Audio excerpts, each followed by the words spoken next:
こんにちは、志村です。前回、アンケートに3、40分かけて答えるという一本ぐそみたいな動画を作ったんですが、今回はそのアンケート結果が一昨日生放送で発表されたということで、そのアンケート結果を見ながらまた一本ぐそみたいな動画を作っていこうかなといった感じで、早速ね、見ていきましょう。まず、波状の線域をプレイしてみてどうでしたかっていう質問なんですが、今回のアンケートで、これ意外だなと。なんか思ったより違うなっていう結果の一つがこの質問で、面白かったって答えた人が意外と多かったなと。自分はね、もうちょっと不評だと思ってたんですよ。もっと面白くなかった、自分の中では。ただ面白かったって答えた人が意外と1割いるっていうことと、まあどちらでもない、このどちらでもないっていう解釈が、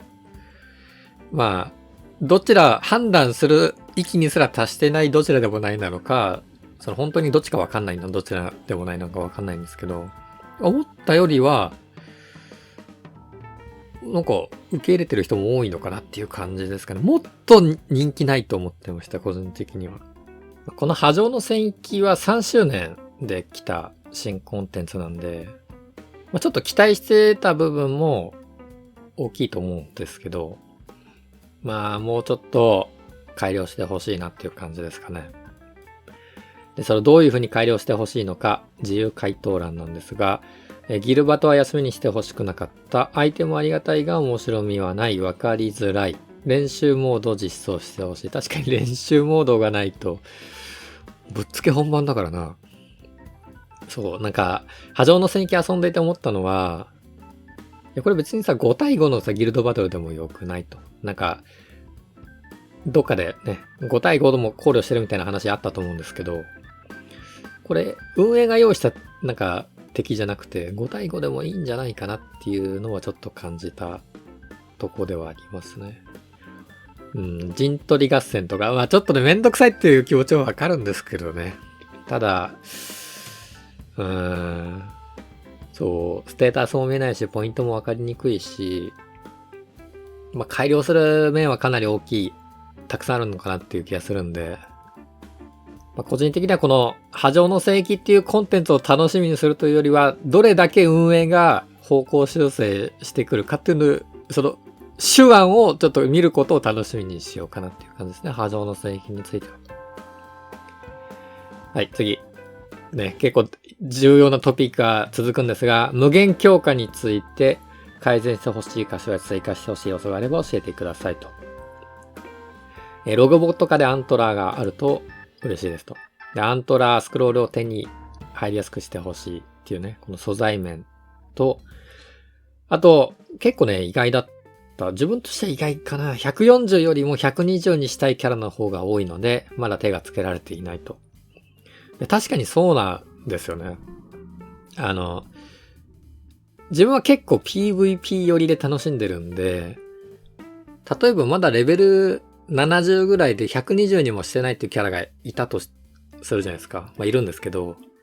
そういったキャラも育ててないんですよね。140する気あるキャラしかもう厳選して育ててないんですよね。まあそれって PVP を見てるからそうなってるんですけど、まあ後でも見るんですけど、PVP だけじゃないんで楽しんでる人は、まあそういう人にとって、まあ幅広くいろんなキャラを育てたいっていうのもあると思うんで、まあ、120にしてないキャラたくさんいるんだよねっていう意見は、なるほどな、なるほどなっていう感じですかね。確かにそうだよねと。それはそうだと。追加自体は好きなキャラを育てる意味で良かったと。まあ、オンリーワン感がね、出るっていうのはすごくいいと思いますね。まあ、どれもこれも育てられるわけじゃないんで、本当に育ててるってことは、いや、好きなんだと。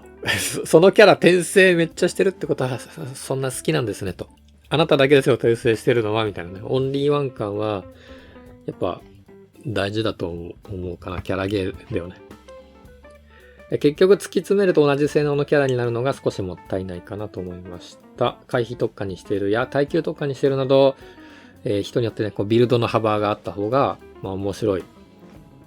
ていうのは、もう本当そうですよね。例えば、なんだっけ、装備とか、もう最近はなんか専用装備、このキャラを持たせると特殊能力がつきますみたいな専用装備でみんな同じような装備だし、新明石もビルドっぽく見えますが、大体みんなつけてるのが同じで、属性耐性ぐらいじゃないですか。幅が出るのは。なんで、なんか、いろんなビルドがあるとバランス調整がめんどくさいっていうか、管理しきれないので、みんな同じような性能になってるっていうのはわかるんですけど、遊んでる身としては、いろんなことができた方が面白いですよね。まだ自分は転生してないので誰も。一回も転生してないんですよ、誰も。低レアもしてないんですよ。もうポチポチがめんどくさすぎて。ポチポチ改善されたら転生しようかなと思ってるんですけど、まだ転生童貞なので、何強化しようかなっていうのは、割と楽しみにはしてる方ですかね。どんなキャラ転生させようかなみたいな。例えばさ、ブラッドレーとか土育ててる人はもう転生するじゃないですか、ブラッドレー。さすがに主力すぎて。ね、闇育ててる人はセフィロスするだろうし、光だったらシュテルだし、なんかもう軸みたいなのがいるじゃないですか。今んとこまだ自分の場合いないんですよね。なんで、どんなキャラが来るのかなっていうのは、楽しみになってるのかな、自分の場合は。無限強化が。楽しみになっちゃってるかもしれないですね。次。PVP コンテンツについて、PVP コンテンツは好きですかと。一応好きが多いですが、ほぼ分かれてる感じですかね。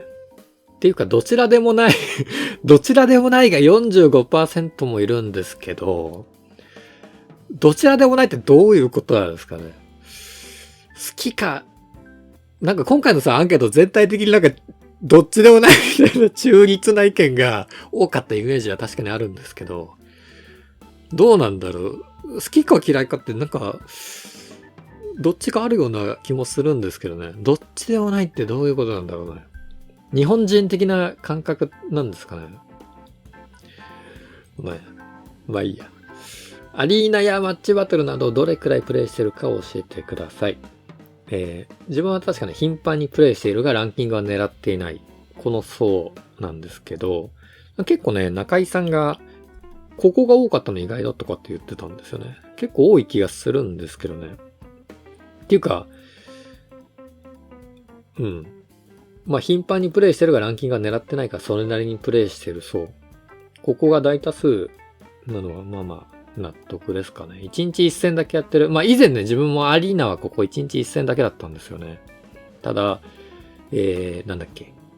プラス6強化の素材が追加されてから、一応5回はやるようにしてます。ランキング今回のアリーナのあれは、確か1000位くらいですね。最初ちょっとアリーナオーブ余ってたんで使ったんですけど、なんか競争が激しかったんで1日5回になりました。はい。アリーナマッチバトルについてご意見や改善してほしい箇所や追加してほしい要素があれば教えてくださいと。アリーナのランキングで出会えたプレイヤーとプレイ申請。マッチバトルは最近リアクション阻止 100% の見切り無効見切り論争ですね。見切りは、自分は見切り反対信者なので、コメントは差し控えようかなと思いますが、最近特に、ブラッドレー、セフィロス、見切り当たり前、火力自慢が大体みんなが見切り持ってる、じゃないですか。なんで、例えば、シャドウリンクスとかが見切り持ってたら、多分誰もね、文句言わないと思うんですけど、火力自慢がみんな見切り持っちゃってるっていうので、一回見切り発動すると壊滅したりするんで、自分はリアクション阻止が今ないと、ちょっと戦えないですね、イライラして多分戦えないですね。PVP できないですね、リアクション阻止がないと。なんだっけ。拳のリアクション阻止のカードが手に入れたんですけど、それがね、思ったより快適なんですよね。なんで、それの味を味わっちゃうとですね、多分リアクション阻止がないパーティーはね、ちょっと怖くて、できないレベルまでちょっと来てますね。特に最近見切り持ちが多いんでね、強いキャラ、ブラッドレーとか、セフィロスとか、見切りないと殴れないんで、カウンターもあって。リアクション素子があると自分はストレスがなくて喜んでますね。新しいマッチバトルで3人ではなく5人編成や4人編成で戦うのもやってみたいです。いや、これね、自分はかなり賛成ですね。3人ではなく5人。なんだっけ。波状の戦域でも少し話したんですけど、まあってもいいのか。なんか、藤田さんも案が上がったって話してたんで、一回やってみてもいいんじゃないかなっていう感は感じますね。まあ、結局属性で染めるだけになっちゃうイメージも気もするんですけど、どうなんだろう。でもどうなの？引っ掛けとかあんのか。まあわかんないけど、ちょっと、変化球っていうか、なんか味変のためにも、3人じゃないコンテンツがあってもいいのかなっていう気もちょっとします。アリーナの仕組み上仕方ないと思いますが、少し飽きが来ていますと。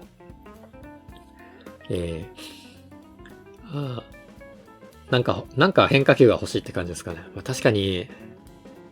3周年、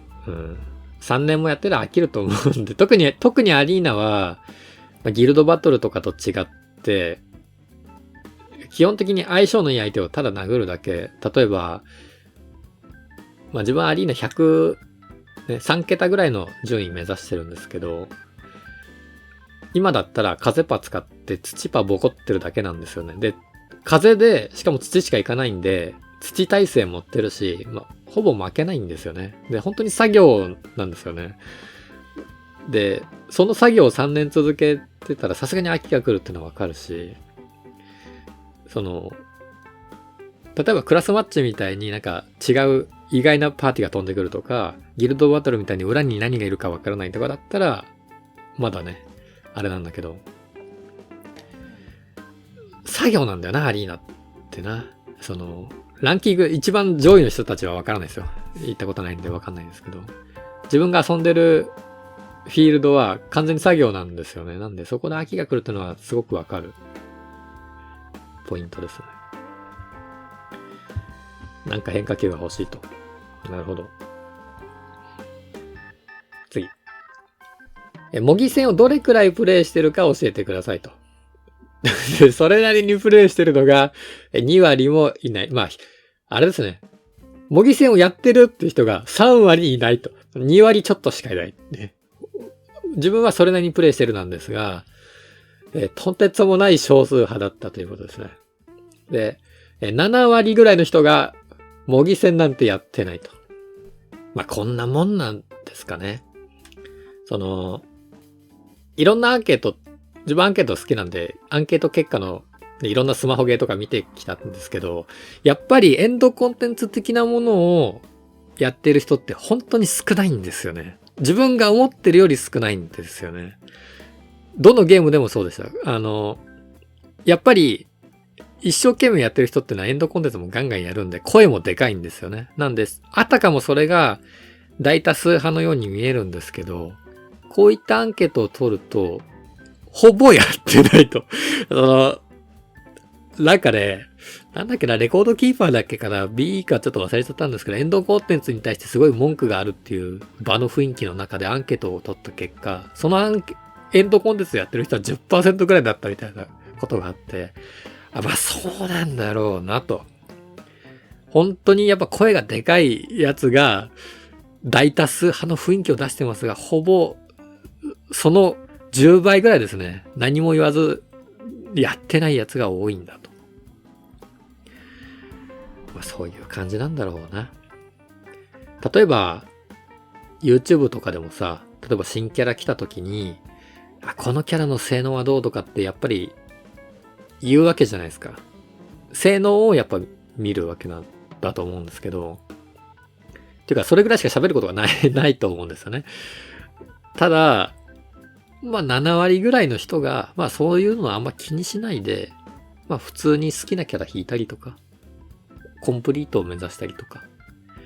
さっきの無限強化じゃないですけど、140とか来ましたが、そんなのは無視して、とりあえず120にして PVP 遊べるようにするとか、そういうのんびり遊んでる人っていうのは、想像以上に多いんだっていうことをね、改めて感じさせられますね。はい。クラスマッチや期間限定ギルドバトルなどのコスト制限があるイベントは好きですかと。まあ、これもかなりわかる。どちらでもない。こんな謎の中立勢力がすごく、ね、半分ぐらいいるんですけど、自分はね、確かにこれ嫌いに入れたんですよね。で、今回のクラスマッチ、一応遊んでたんですけど、バライドがめっちゃ活躍してたなと。なんか、まあ、一時期のナイヤとかもそうなんです。まあ、スライムとかもそうなんですけど、なんか、優秀なバフキャラみたいなのが結構決まっちゃってるのは自分はあんま好きじゃなくて、結構コスト60とかコスト50で、なんか渋ってる低レアのアタッカーとかって結構いるじゃないですか。そういうキャラとかあまり活躍しないで、なんかこのお決まりのバフキャラとかスライムとか、だからそういう決まっちゃってんのが、ちょっと自分はあんま好きじゃないんですよね。なんで、なんかコメントでもね、ちょっと見たんですけど、コストの見直しとかってのはちょっとやってほしいかもしれないですね。コスト65とかっていう謎のカテゴリー化されてるやつがまだ未だに放置してたりするんですけど、まあ、ちょっと見直したりとか、ちょっと強く使われてないキャラ強くするとか。まあ、どうしてもね、優秀な補助キャラプラスコスト100、コスト100みたいな。なんか、テンプレ化しちゃってるんで、もうちょっとこう、いろんな幅があったら、面白くなるのにな、とは思ってますね。コスト制限。はい。ゲーム戦争のコンテンツにおいて、PVP コンテンツと PVE コンテンツのどちらが好きですかと。まあ、これもさっきと同じですかね。PVE の方が好きっていう人が結構多い。どちらのコンテンツも好きではないのが2割もいるんですけど、一体何が好きなんですかね。何を楽しんでるのが謎ですね。キャラを集めるのが楽しい。他のアンケートであるかな。なんか箱庭的要素を求めてる人結構いるところと話してたんですよね。それも結構面白いトピックだなと思ったんですけど。PVP コンテンツが好きだという人はそんなにいないようですね。自分は確かこれ PVP にしたと思うんですけど。はい。PV 結構人気なんですね、やっぱね。幻影戦争のコンテンツにおいて、ソロコンテンツとマルチコンテンツのどちらが好きですかと。自分も確かこれソロコンテンツにしたと思うんですけど、圧倒的にソロが多いんですね。まあ、そうなのか。てか、マルチギルドコンテンツの方が好きっていう人がめっちゃ少ないっていう、7割しかいないっていうのはすごいよな。なんだろうね。まあ、さっきのさ、PV もそうだけどさ、やっぱり、なんか、のんびりやってる人っていうのはやっぱ想像以上に多いんだろうなっていうのは、やっぱ思いますよね。はい。どちらのコンテンツも好きっていう人もね、20% ぐらいいますね。ゲームセンスの UI で直してほしいところはどこですか？まあ、新メスギ関連ですね、やっぱりね。もうポチポチ、とにかくポチポチですよ。ブグアビリティをコンテンツごとに設定できるようにしてほしい。これはね、本当にありますね。なんか自分もクラスマッチでは、このブグアビリティオンにしたいんだけど、ギルドバトルではオフにしたいっていうのがあって、ちょこちょこ切り替えてました。もうそれがね、めんどくさかった。ギルド内での模擬戦において、攻撃編成で防衛編成を選択する画面から、そう。本当にね、これ模擬戦をやってる人だったらわかると思うんですけど、もう何回も編成ね、ポチポチ押してなんかちょっと地味なロードが入って何回も、本当にね、簡単にこうスッスッといってほしいなっていうのはありますね。まあ、模擬戦やってる人は、で、我々含め2割程度なんですが、その2割の人はね、イライラしてますよってことですね。はい、ギルドメンバー勧誘を掲示板の全リストでできるようにしてほしいと。ああ、なるほどね。まあ、ギルドの勧誘関連。なんか、なんだっけ。ギルドのメンバーが抜けた時に、それを補うようなシステムを用意するみたいなことを話してましたが、なんか全然来ないんですよね。なんで、なんか、3年経った今言うのもあれなんですが、もうね、いいんじゃないですか。勧誘、なんか緩和してもらってもいいんじゃないですか、そろそろ。っていう感じですかね。ちょっと UI の話とはそれますが。まあ、とにかく、ポチポチですが、無限強化のさ、無限強化は確かあれか。なんか、個別で話してたんでしたっけ？無限強化治るよと。確か、1ヶ月後ぐらいに出しますみたいなことを話してたんで。とにかく無限強化はポチポチがめんどくさすぎて手つけてないんで、ポチポチ治るようになったら、ちょっと低レアとか転生させてみようかなっていう感じですかね。なんかルシオとかも結構強いみたいなんで、ポチポチが治ったらやろうかなと。ブグシュ BC についてのご意見や改善してほしい箇所や追加してほしい要素があれば教えてください。まあ分かりにくいっていう意見が大半だったと思うんで、自分は確かアンケートで、まあ単純に弱いんじゃないかみたいなことを書いた気がするんですけど、対象キャラを分かりやすくしてほしいと。まあやっぱ分かりにくいっていう意見ですよね。誰が誰なのか分からんと。そう、自分もね、割と長くやってる方っていうか、現役戦争にね、まあアンケート見たらわかると思うんですけど、時間をかけてる方なんですよね。かけてないと思ってるんですけど、自分では。まあ模擬戦とか2割ぐらいだったじゃないですか。一応2割ぐらいのポジションにはいるのかなっていう感じはするんで、その、武具種もね、ある程度慣れてきてるんですよ。大体、クイズ出されたらわかる。クイズ出されたら多分、どこの所属ですかってわかるぐらいには覚えてきてるんですけど、8割ぐらいの人はね、わかんないんですよ。だからみんな現役戦争ばかりに時間使ってるわけじゃないんで、藤田さんはね、それ仕事なんで、毎日にらめっこしてるかもしれませんが、そうじゃないんでね、我々みたいに2割ぐらい模擬戦をね、頻繁にプレイしてる我々とは違って、多くの人はしてませんので、いちいちジョブとか覚えてないと思うんで。ただね、ブグシュ BC に関してはね、藤田さんが折れてないんですよね。ひたすらブグシュ BC を出すと。まだまだ失敗だとは認めてないようなので、まあ、この先、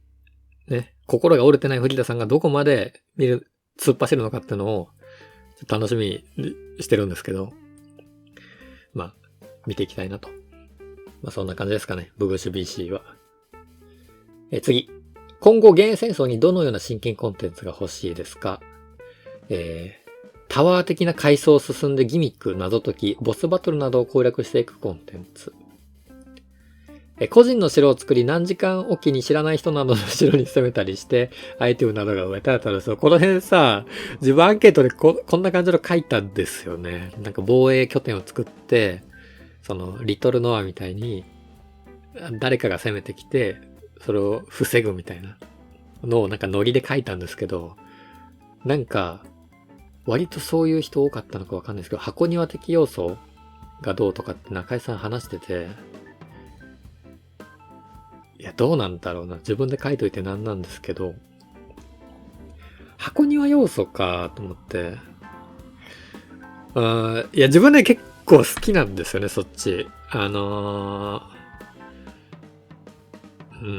結構ね、賛否両論あるし、いや、難しいと思う。っていうか、面白いコンテンツにこの運営できんのかなっていう方が心配なんだけど、私面白いコンテンツになるのかわからないんですけど、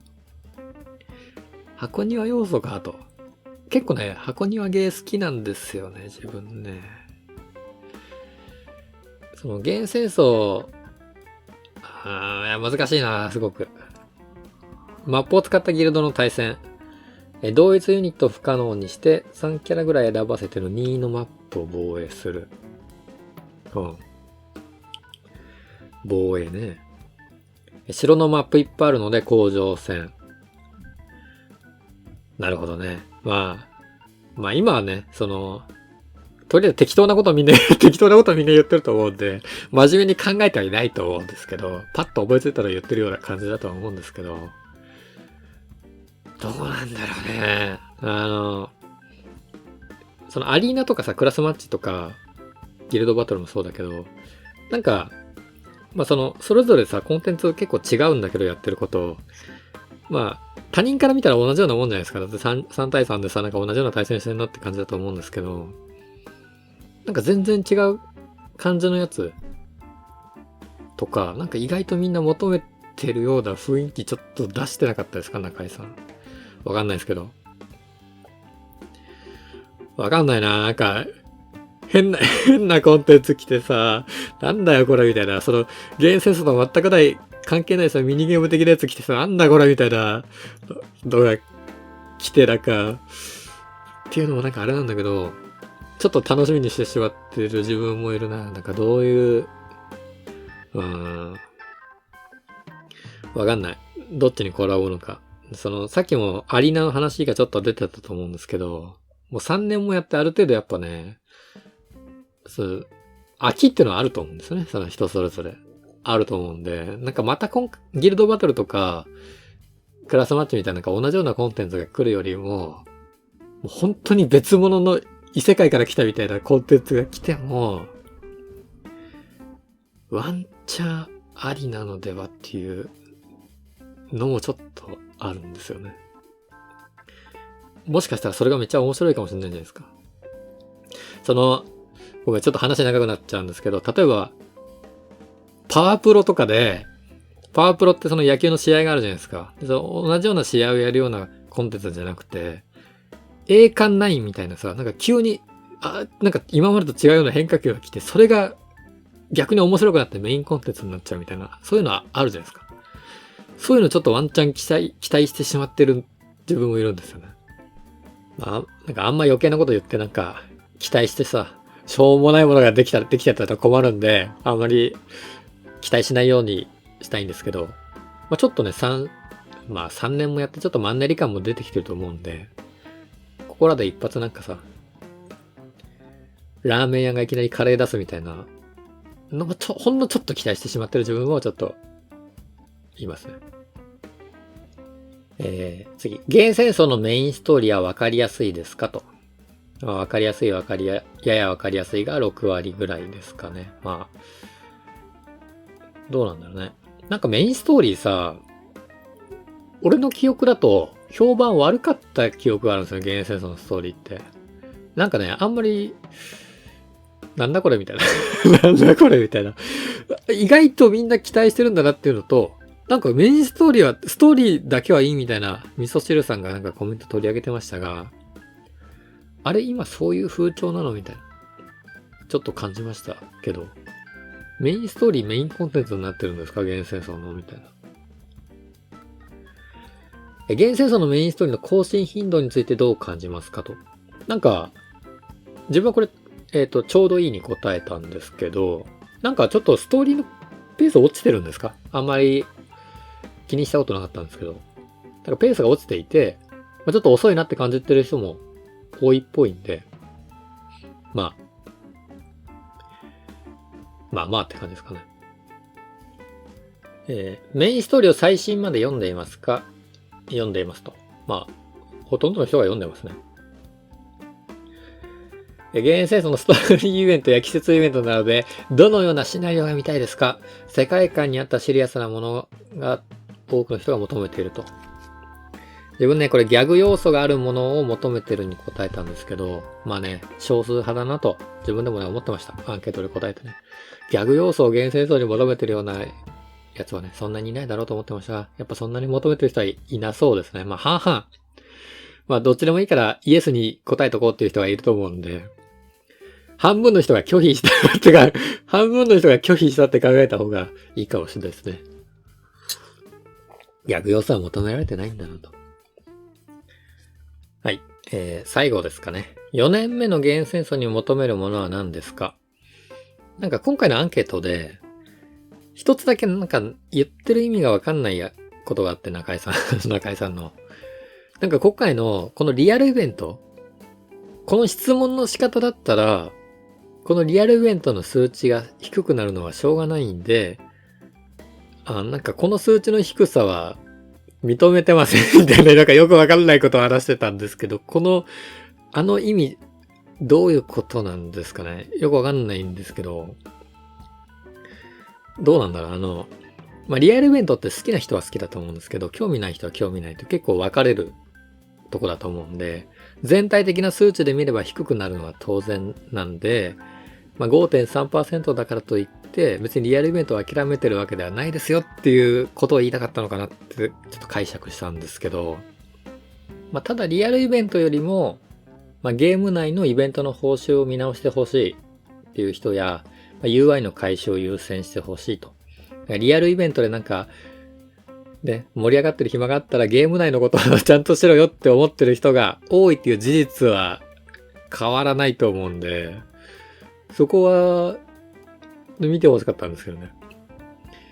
UI の回収。ね、イベント報酬見直してほしいって人が 70% もいますんで、まずはイベント報酬のなど見直してから、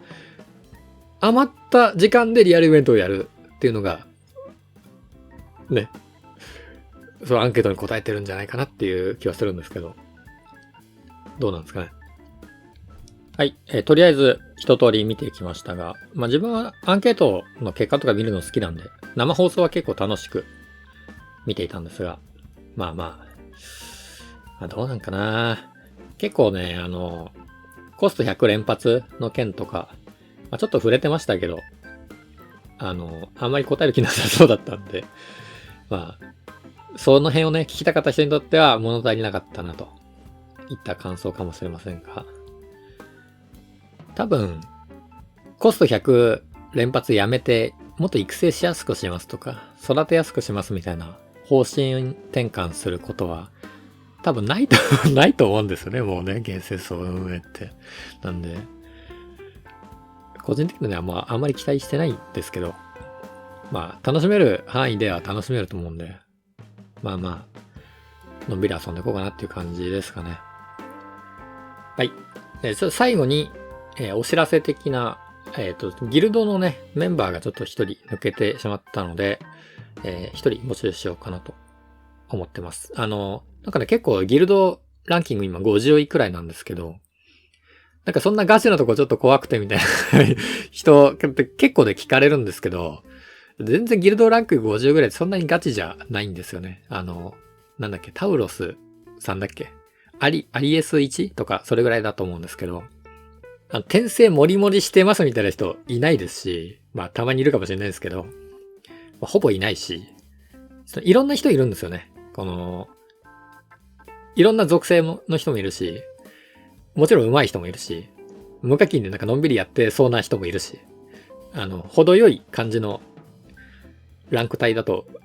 思ってるんで、ちょっと、ギルドバトルやってみたいなっていう人にはちょうどいい感じだと思うんで、よかったら一人募集してますということで、今回の動画は終わりにしたいなと思います。それじゃあまたなんか適当に気が向いたら作りますので、よかったら見てください。それじゃあ、バイバーイ。